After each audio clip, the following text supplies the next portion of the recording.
ಉಡಾಯಿಸೋ ಖಾರ ಬಣ್ಣ ರುಚಿಯನ್ನು ನೀಡುತ್ತದೆ. ಮೆಣಸಿನ ಪುಡಿ ಚಿಂದಿ ಉಡಾಯಿಸೋ ಖಾರ ಬಣ್ಣ ರುಚಿ. ಸಾಮಾಜಿಕ ಜಾಲತಾಣದಲ್ಲಿ ತುಂಬಾ ವೈರಲ್ ಆಗ್ತಿರುವಂತಹ ಪೋಸ್ಟ್ ಅಂತ ಹೇಳಿದ್ರೆ ಅದು ಸರ್ಜಾಪುರ ಮುಖ್ಯ ರಸ್ತೆಯ ಒಂದು ಪೋಸ್ಟ್ ಅಂತ ಹೇಳ್ಬೋದು. ಕಾರಣ ಏನು ಅಂತ ಹೇಳಿದ್ರೆ ಸರ್ಜಾಪುರ ಮುಖ್ಯ ರಸ್ತೆಯಿಂದ ಪಣತ್ತೂರಿಗೆ ಹೋಗಬೇಕಾದ್ರೆ 2.5 ರಿಂದ 3 ಕಿಲೋಮೀಟರ್ ಅಷ್ಟು ಮಾತ್ರ ಒಂದು ದೂರ ಇರುವಂಥದ್ದು. ಆದರೆ ಅಲ್ಲಿಗೆ ಕ್ರಮಿಸಲಿಕ್ಕೆ 7 ರಿಂದ 8 ಕಿಲೋಮೀಟರ್ಸ್ನಷ್ಟು ಪೆಟ್ರೋಲ್ ಮತ್ತು ಡೀಸೆಲ್ ಖರ್ಚಾಗತ್ತೆ ಅಂತೇಳಿ ಸಾಮಾಜಿಕ ಜಾಲತಾಣದಲ್ಲಿ ಈಗಾಗಲೇ ಟೆಕ್ಕಿಗಳು ಒಂದು ಪೋಸ್ಟನ್ನು ಕೂಡ ಮಾಡಿದರು. ಸದ್ಯ ಆ ನಿಟ್ಟಿನಲ್ಲಿ TV9 ಕೂಡ ಇವತ್ತು ಗ್ರೌಂಡ್ ರಿಪೋರ್ಟ್ ಮಾಡಲಿಕ್ಕೆ ಮುಂದಾಗಿರುವಂಥದ್ದು. ಸದ್ಯ ನಾನೀಗ ಸರ್ಜಾಪುರದ ಜಂಕ್ಷನ್ ಮೇಲಿರುವಂತಹ ಫ್ಲೈಓವರ್ನ ಮೇಲ್ಭಾಗದಲ್ಲಿದ್ದೀನಿ.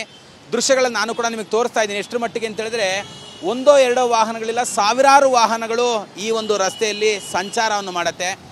ಈಗಾಗಲೇ ವಾಹನ ಸವಾರರನ್ನ ಮಾತಾಡಿಸಿದಂಥ ಸಂದರ್ಭದಲ್ಲಿ ಹೇಳಿದ್ರು ಬೆಳಗ್ಗೆ 8 ಗಂಟೆಗೆ ಮನೆ ಬಿಟ್ಟಿದ್ದು, ಈಗ 9 ಗಂಟೆ 1 ಅವರ್ ಆಗಿದೆ. ನಾನು ಸರ್ಜಾಪುರದ ಜಂಕ್ಷನಿಗೆ ಬಂದಿದ್ದೀನಿ ಅಷ್ಟೇ. ಸರ್ಜಾಪುರ ಜಂಕ್ಷನಿಂದ ನಾನು ಇನ್ನೂ ಇಕೋ ಸ್ಪೇಸಿಗೆ ಹೋಗಬೇಕು. ಇಕೋ ಸ್ಪೇಸಿಗೆ ಹೋಗ್ಬೇಕಂದ್ರೆ 1 ಗಂಟೆಗಳ ಕಾಲ ಬೇಕಾಗತ್ತೆ ನನಗೆ. ಅಂದರೆ ವಿಜಯನಗರದಿಂದ ಇಕೋ ಸ್ಪೇಸಿಗೆ ಬರಲಿಕ್ಕೆ ನನಗೆ 2 ಗಂಟೆಗಳು ಬೇಕಾಗತ್ತೆ.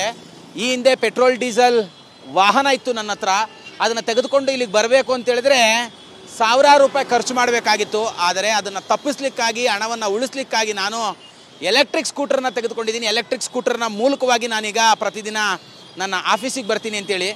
ಎಷ್ಟರ ಮಟ್ಟಿಗಿದೆ ಅಂತೇಳಿದ್ರೆ ಇಲ್ಲಿ ನೋಡಿ, ತುಂಬ ದೊಡ್ಡ ಮಟ್ಟದಲ್ಲಿ ಟ್ರಾಫಿಕ್ ಇದೆ. ನಾನು ಬ್ರಿಡ್ಜ್ನ ಮೇಲ್ಭಾಗದಲ್ಲಿದ್ದೀನಿ. ಬ್ರಿಡ್ಜ್ನ ಮೇಲ್ಭಾಗದಲ್ಲೂ ಕೂಡ ತುಂಬ ದೊಡ್ಡ ಮಟ್ಟದ ಒಂದು ಟ್ರಾಫಿಕ್ ಆಗಿದೆ. ವಾಹನ ಸವಾರರು ತುಂಬ ಸಂಕಷ್ಟವನ್ನು ಎದುರಿಸ್ತಾ ಇರುವಂಥದ್ದು. ಕಾರಣ ಏನು ಅಂತ ಹೇಳಿದ್ರೆ ಔಟರ್ ರಿಂಗ್ ರೋಡ್ನ ಮೂಲಕವಾಗಿ ಪ್ರತಿದಿನ ಲಕ್ಷಾಂತರ ವಾಹನಗಳು ಸಂಚಾರ ಮಾಡುತ್ತೆ. ಔಟರ್ ರಿಂಗ್ ರೋಡ್ನಲ್ಲಿ ಸಾವಿರಾರು IT-BT ಕಂಪನಿಗಳಿರುವಂಥದ್ದು, ಲಕ್ಷಾಂತರ IT-BT ಟೆಕ್ಕಿಗಳು ಇದೇ ಒಂದು ರಸ್ತೆಯ ಮೂಲಕವಾಗಿ ಸಂಚಾರವನ್ನು ಮಾಡ್ತಾರೆ. ಇಲ್ಲಿ ನೋಡಿ, ಈ ಸದ್ಯ ಈ ಜಂಕ್ಷನ್ ಏನಿದೆ ಸರ್ಜಾಪುರದ ಜಂಕ್ಷನ್ನಿಂದ ಔಟರ್ ರಿಂಗ್ ರೋಡ್ನ ಮೂಲಕವಾಗಿ ಹೋಗುವಂಥ ವಾಹನಗಳೇನಿದೆ ತುಂಬ ಲಕ್ಷಾಂತರ ಸಂಖ್ಯೆಯಲ್ಲಿರುವಂಥದ್ದು. ನನ್ನ ಜೊತೆಯಲ್ಲಿ ಬಗೆಗೆ ಮಾತಾಡಲಿಕ್ಕೆ ಸಾಕಷ್ಟು ಜನ ವಾಹನ ಸವಾರರಿದ್ದಾರೆ. ನಾನು ಅವ್ರನ್ನೇ ಮಾತಾಡಿಸ್ತಾ ಹೋಗ್ತೀನಿ, ಎಷ್ಟರ ಮಟ್ಟಿಗೆ ಸಮಸ್ಯೆಯನ್ನು ಎದುರಿಸ್ತಿದ್ದಾರೆ, ಎಷ್ಟರ ಮಟ್ಟಿಗೆ ತೊಂದರೆ ಆಗ್ತಿದೆ ಅಂತೇಳಿ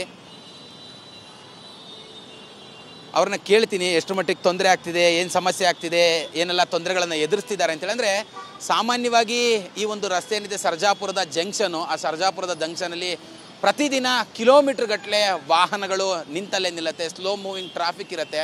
ಇದರಿಂದ ವಾಹನ ಸವಾರರು ತುಂಬ ಸಂಕಷ್ಟವನ್ನು ಎದುರಿಸ್ತಾರೆ ಅಂತಲೇ ಹೇಳ್ಬೋದು. ಕ್ಯಾಮ್ರಾ ಪರ್ಸನ್ ರವಿ ಜೊತೆ ಕಿರಣ್ ಸೂರ್ಯ, TV9.